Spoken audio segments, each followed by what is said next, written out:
Perkenalkan, nama aku Anissa Putri Larasati. Aku dari kelas AK202. Hari ini kita akan membahas salah satu topik penting dalam psikologi dan pengembangan diri, yaitu tentang konsep diri atau biasa disebut self-concept. Apa itu konsep diri? Bagaimana terbentuknya? Dan mengapa sangat berpengaruh dalam kehidupan kita sehari-hari? Yuk kita bahas bersama-sama. Nah, apa itu konsep diri?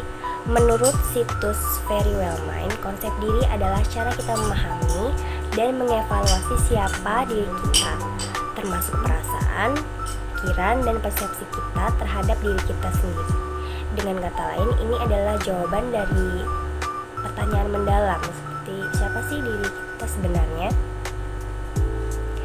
Sementara itu, menurut situs BKPSDM Bangka Belitung, konsep diri adalah pandangan atau penilaian individu terhadap dirinya sendiri, baik secara fisik, psikologis, sosial, dan spiritual. Dari sini kita tahu konsep diri adalah persepsi subjektif seseorang terhadap identitas pribadinya, bukan hanya berdasarkan kenyataan objektif, tapi juga pengalaman dan keyakinan pribadi. Menurut para ahli dan artikel dari Detik Edu, konsep diri memiliki beberapa komponen penting. Yang pertama, citra diri atau self-image. Bagaimana kita melihat diri sendiri, termasuk penampilan, status sosial, dan kepribadian. Yang kedua, harga diri, yaitu seberapa besar kita menghargai dan menyukai diri kita sendiri. Yang ketiga, diri ideal atau ideal self, yaitu gambaran tentang siapa kita ingin menjadi. Yang keempat adalah identitas diri atau self identity, yaitu kesadaran tentang siapa diri kita sebenarnya. Yang keenam, gambaran tubuh atau body image, atau persepsi terhadap bentuk tubuh kita. Seimbangan dari semua komponen ini menentukan apakah konsep diri kita positif, negatif, atau netral. Bagaimana konsep diri kita itu terbentuk? Konsep diri tidak muncul begitu saja. Ia terbentuk sejak kecil dan terus berkembang. Beberapa faktor pembentuknya yaitu yang pertama ada dari lingkungan keluarga. Orang tua yang memberi dukungan emosional bisa menumbuhkan diri positif.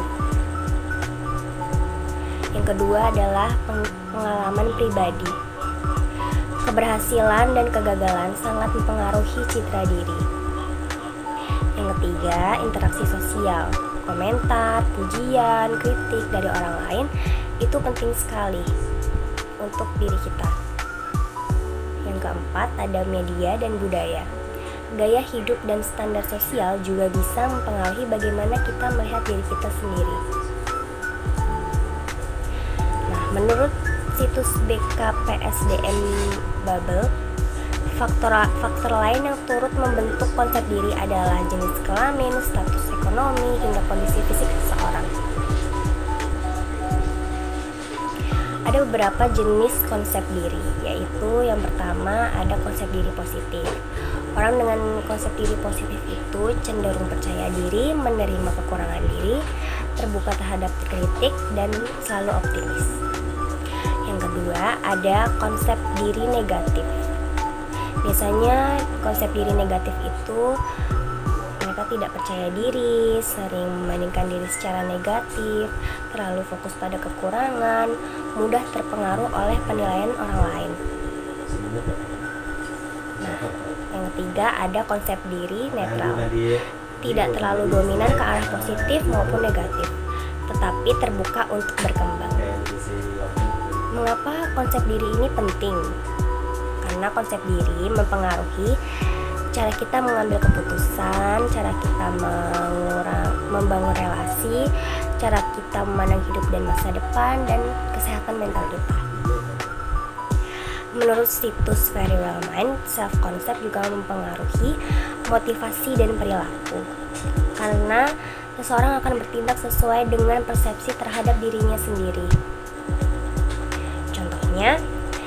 Jika kamu yakin bahwa kamu adalah orang yang rajin, maka kamu akan cenderung bersikap konsisten dengan keyakinan itu. Gimana sih cara mengembangkan konsep diri yang sehat? Untuk membangun konsep diri positif, kita bisa pertama itu ada refleksi diri. Kenali kelebihan kita dan kekurangan kita sendiri. Yang kedua, tentukan tujuan pribadi. Buat target yang realistis dan bermakna. Yang ketiga, berhenti membandingkan diri kita terhadap orang lain. Kita harus fokus terhadap pengembangan diri kita sendiri, bukan pada standar orang lain. Yang keempat, jalin relasi positif. Supaya self concept kita menjadi positif, kita harus dikelilingi juga oleh orang-orang yang suportif dan berpengaruh. Yang kelima, ubah pikiran negatif. Sadari dan tantang pikiran yang merugikan diri sendiri. Yang keenam, belajar dari pengalaman. Jadikan kegagalan sebagai bahan evaluasi, bukan penilaian akhir. Contoh dari konsep diri dalam kehidupan sehari-hari itu apa aja sih? Ya, yang pertama itu misalnya seperti seorang pelajar yang sering mendapatkan nilai yang bagus. Nah, dari pengalaman itu mungkin akan menjadikan dia self konsep sebagai orang yang cerdas.